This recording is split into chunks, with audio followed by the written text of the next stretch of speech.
Om Swastiastu, selamat sore, selamat berjumpa kembali di video pembelajaran mata kuliah Bangunan Hijau, Program Studi Arsitektur Fakultas Teknik Universitas Ngurah Rai, pertemuan ke-7.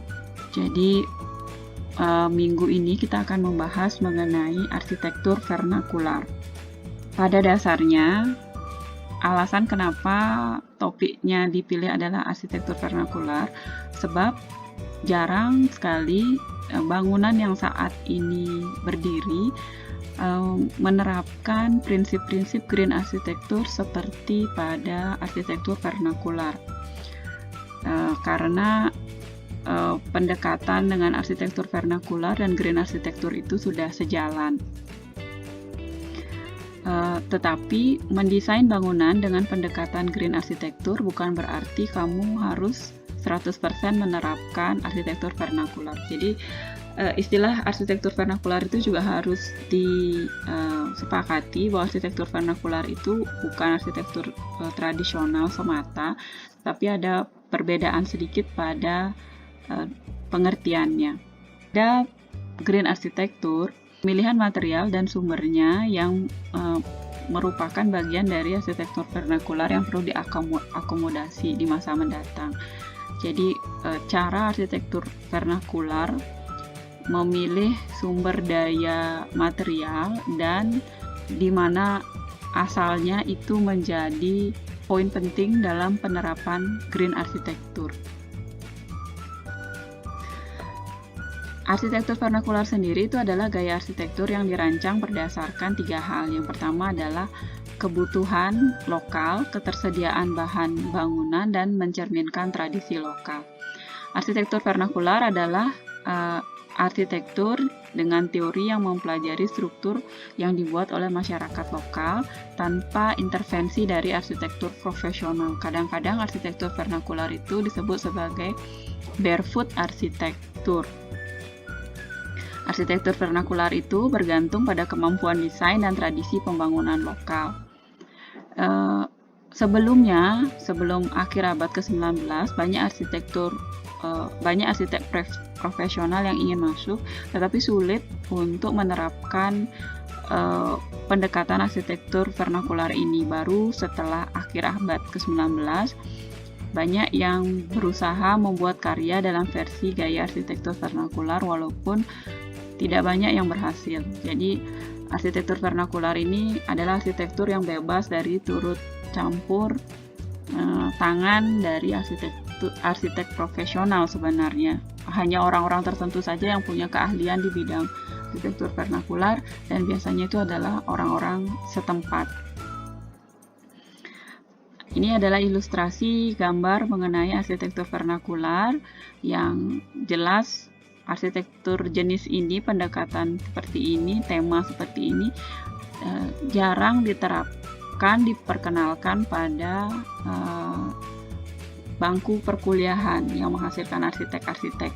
Ini adalah pendekatan yang diberikan turun-temurun, ilmu pengetahuan yang diturunkan dari kakek dan ayah ke anak-anaknya, sehingga bahkan kadang-kadang tidak tertulis, jadi hanya sifatnya lisan saja, sehingga banyak pengetahuan tentang arsitektur vernakular yang tergerus zaman karena tidak terdokumentasikan dengan baik.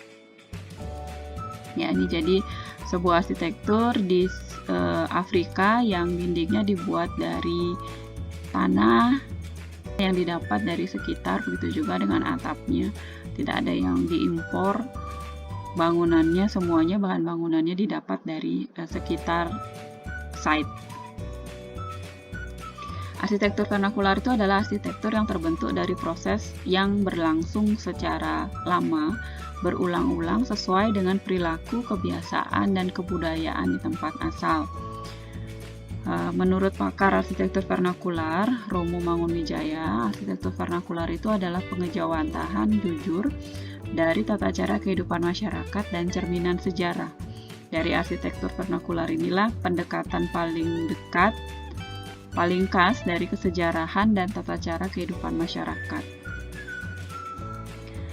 Dalam buku Vernacular Arsitektur oleh Turan, arsitektur vernakular adalah arsitektur yang tumbuh dan berkembang dari masyarakat rakyat yang lahir dari masyarakat etnik dan berjangkar pada tradisi etnik, serta dibangun oleh tukang berdasarkan pengalaman dengan trial dan error, menggunakan teknik dan material lokal, serta merupakan jawaban atas setting lingkungan tempat bangunan tersebut berada dan selalu membuka kemungkinan untuk terjadinya transformasi atau perubahan bentuk, perubahan fungsi, dan sebagainya.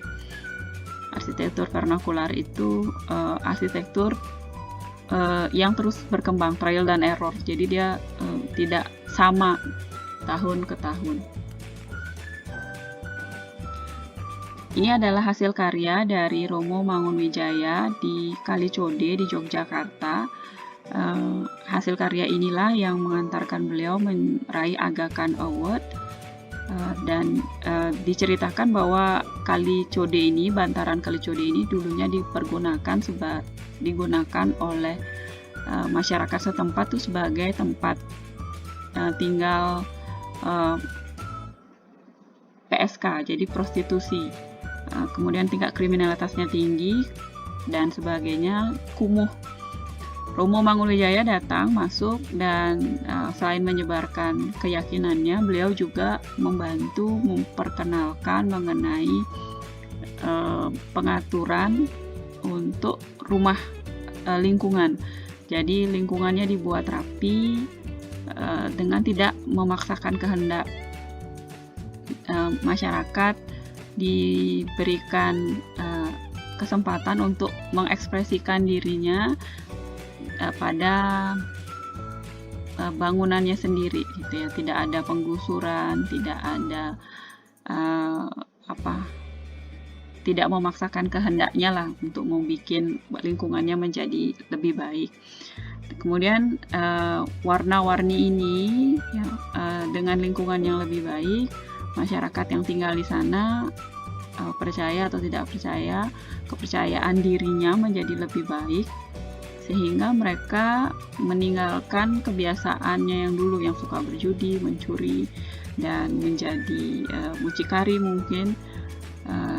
Bantaran Kalicode ini kemudian menjadi lebih baik. Ini adalah salah satu contoh arsitektur atau fisik yang mendukung psikologis atau psikis dari penghuninya. Diwarnai sesuai dengan ekspresi dari penghuni, tapi tetap dengan arahan dari Romo Mangunwijaya, ya seperti ini ya. Bedakan dengan bentuk arsitektur yang ini banyak muncul ya sekarang.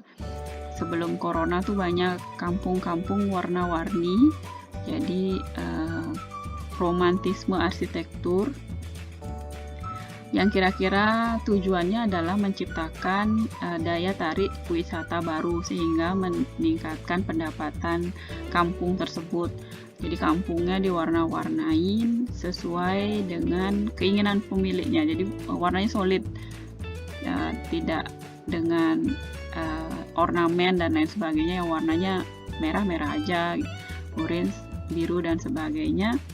Kemudian ada daya tarik baru, misalnya dibuatkan lukisan 3 dimensi, dibuatkan tanda signage baru dan lain sebagainya. Ini beda dengan vernakularismenya Romo Mangunwijaya. Beberapa orang pakar menyebutnya ini adalah arsitektur romantisme dan sebaiknya tidak dilanjutkan. Ini cara termudah memang untuk mendapatkan pendapatan uang, tetapi rasanya tidak berlangsung lama sebab orang tidak akan tertarik untuk datang berkali-kali ke tempat yang sama kalau sudah pernah ya, kecuali menawarkan hal-hal yang berbeda. Yang kemudian menjadi polusi ya visual itu adalah warnanya yang berbeda-beda seperti ini.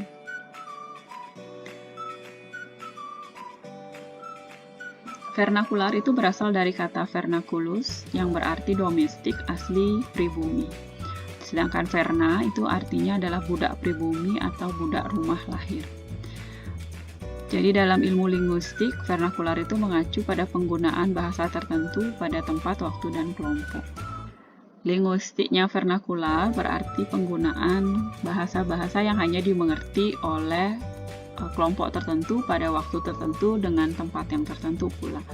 Vernakularisme itu seharusnya tidak sama di satu tempat dengan tempat yang lain. Makanya vernakularismenya Romo Mangunwijaya tidak bisa dibandingkan dengan romantismenya Kampung Warna-Warni. Dalam arsitektur, vernakular itu mengacu pada jenis arsitektur yang asli pada waktu dan tempat tertentu. Tidak diimpor atau disalin dari tempat lain. Benar-benar sesuai dengan kondisi, sesuai dengan kemampuan tukangnya yang didatangkan dari lokasi sekitar. Arsitektur vernakular ini sebenarnya adalah arsitektur yang paling mudah diterapkan untuk bangunan tempat tinggal karena paling murah. Contoh arsitektur vernakular di daratan Eropa, juga mereka juga mengenal arsitektur vernakular dan tidak memaksakan mengimpor sumber daya dari tempat lain, mendatangkan sumber daya dari tempat lain untuk bangunannya.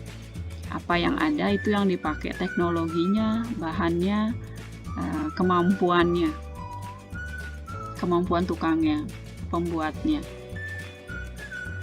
Arsitektur vernakular memiliki konsep yang terbuka dan komprehensif, artinya bersamaan. Arsitektur vernakular merupakan istilah yang juga mempresentasikan arsitektur primitif atau asli, arsitektur adat, arsitektur leluhur atau tradisional, arsitektur pedesaan, arsitektur etnis, arsitektur informal, atau arsitektur tanpa arsitek. Ditambahkan juga arsitektur vernakular itu kadang disebut sebagai barefoot arsitektur atau arsitektur tanpa alas kaki. Jadi kamu membayangkan manusia tidak menggunakan alas kaki. Orang-orang yang tidak menggunakan alas kaki itulah yang kemungkinan menghasilkan arsitektur vernakular ya. Arsitektur vernakular tidak dapat disamakan dengan arsitektur tradisional meskipun ada hubungan di antaranya. Sebab arsitektur tradisional itu biasanya hanya mengacu pada tempat saja, tetapi tidak mengacu pada kemampuan tukang misalnya. Kalau arsitektur tradisional Bali kita sudah tahu bayangan kita seperti apa, tetapi arsitektur vernakular Penglipuran itu berbeda dengan arsitektur vernakular di Kintamani, padahal mereka satu lokasi. Ini ya, perbedaan antara arsitektur vernakular dan arsitektur tradisional. Arsitektur tradisional itu merupakan hasil dari kebudayaan setempat, sedangkan arsitektur vernakular itu arsitektur yang mengambil kearifan lokal suatu daerah. Tradisi vernakular arsitektur di Indonesia dibagi menjadi 4, yaitu kalau di Indonesia itu arsitektur tradisional itu dibagi berdasarkan lokasinya, vernakularisme di Indonesia dibagi hanya menjadi 4. Ada bangunan tradisional yang dibangun berdasarkan tradisi kuno Austronesia. Ada bangunan tradisional yang dibangun berdasarkan percampuran tradisi. Ada bangunan tradisional yang dibangun berdasarkan transformasi perubahan seperti bagian dari ciri arsitektur vernakular. Dan yang keempat ada bagian arsitektur vernakular dan langgam bangunan Indonesia bagian timur. Itulah vernakularisme di Indonesia. Contoh arsitektur vernakularisme di Arab, Jazirah Arab, karena dia nggak ketemu tanah liat untuk dinding, yang dia ketemukan adalah pohon-pohonan, itu yang dipakai untuk dinding. Dianyam dahannya sehingga menjadi dinding. Ya, kontrasnya sama bangunan yang di belakangnya. Teori mengenai arsitektur vernakular sudah ada sejak 1800-an, yang berarti bahwa konsep arsitektur vernakular bukan sebuah konsep yang baru, tapi sudah ada sejak zaman dahulu. Idenya mengenai vernakularisme pada bangunan ini bahkan sudah muncul di dalam bahasa Inggris sejak tahun 1600-an. Sedangkan arsitektur vernakular secara eksplisit digunakan sejak tahun 1818. Dan baru di abad ke-20 pada tahun 1964 ada sebuah pameran fotografi mengenai arsitektur vernakular yang diselenggarakan di MoMA, New York Museum of Modern Art, yang berjudul Arsitektur Without Architect, yang menjadi momen penting dari masuknya arsitektur vernakular. Jadi dia mulai dikenali sebagai bagian dari gaya arsitektur, sebab sebelumnya hanya arsitektur yang dibuat oleh arsitek saja yang masuk ke dalam gaya arsitektur.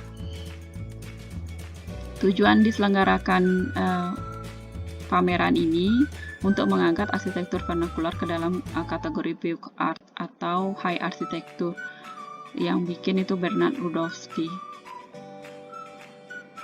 Contoh arsitektur vernakular ini, arsitektur vernakular sebenarnya bukan arsitektur tradisional karena bentukannya itu berbeda-beda di setiap lokasi, tidak sama, kecuali dia dibuat untuk museum ya, tidak untuk ditinggali. Untuk arsitektur vernakular itu seharusnya berbeda di setiap tempat.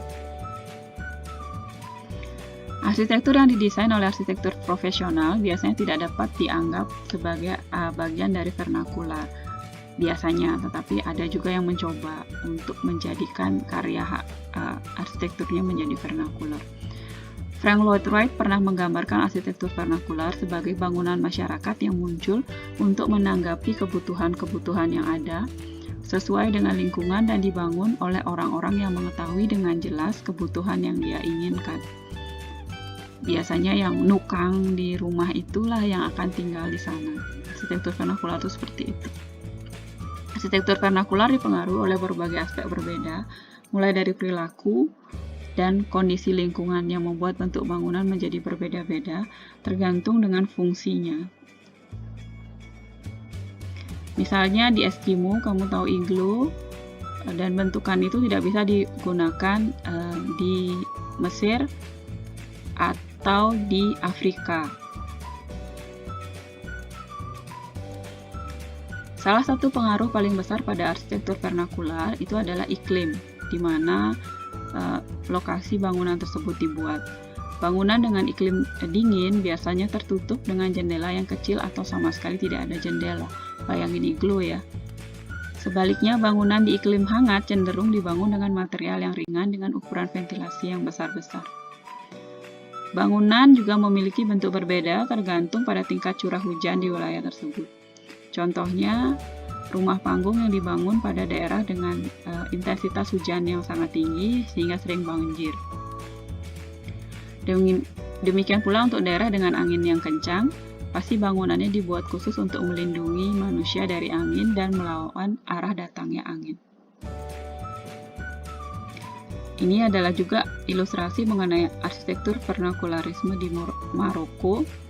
Ya, ini juga bagian dari arsitektur tradisional, arsitektur vernakular, walaupun kelihatannya tidak seperti itu ya, kayaknya modern, tetapi sebenarnya ini vernakularisme. Pengaruh iklim pada arsitektur vernakular bisa membuat struktur bangunan menjadi sangat kompleks. Misalnya di Timur Tengah, ada halaman di bagian tengah rumah dengan air mancur atau kolam untuk mendinginkan udara, seperti contoh yang tadi. Hal-hal seperti ini tidak dapat didesain apalagi oleh arsitek, tetapi muncul akibat trial dan error yang dirasakan oleh berbagai generasi, jauh sebelum adanya teori bahwa air itu bisa mendinginkan bangunan di dalam inner court. Contoh-contoh vernakularisme lain di Jepang, di Asia, ataupun di Afrika. Hal lain yang mempengaruhi arsitektur vernakular adalah lingkungan dan material bangunan. Suasana lingkungan setempat dan bahan konstruksi bangunan dapat memberikan aspek tersendiri pada arsitektur vernakular. Daerah dengan banyak pohon pasti akan menggunakan kayu sebagai bahan bangunan utama, sementara daerah tanpa kayu akan menggunakan lumpur atau batu. Apa yang ada itu yang dia pakai. Di negara timur biasanya menggunakan bambu untuk bangunan karena bambu di sana melimpah dan serbaguna. Namun, perlu diingat bahwa arsitektur vernakular ramah lingkungan dan tidak memakai bahan-bahan alami dari alam secara berlebihan. Berdasarkan cara membangunnya, vernakular dibagi menjadi Grand Tradition dan Folk Tradition. Folk Tradition dibagi menjadi dua kelompok, yaitu arsitektur primitif dan arsitektur vernakular. Amos Rapoport kemudian mengidentifikasi bahwa jenis-jenis arsitektur vernakular yang ada dipisahkan lagi menjadi arsitektur vernakular tradisional dan arsitektur vernakular modern. Terjadinya bentuk-bentuk atau model-model vernakular disebabkan oleh 6 faktor yang disebut sebagai modifying factor, yaitu bahan, metode konstruksi, teknologi, iklim, lahan, dan sosial budaya.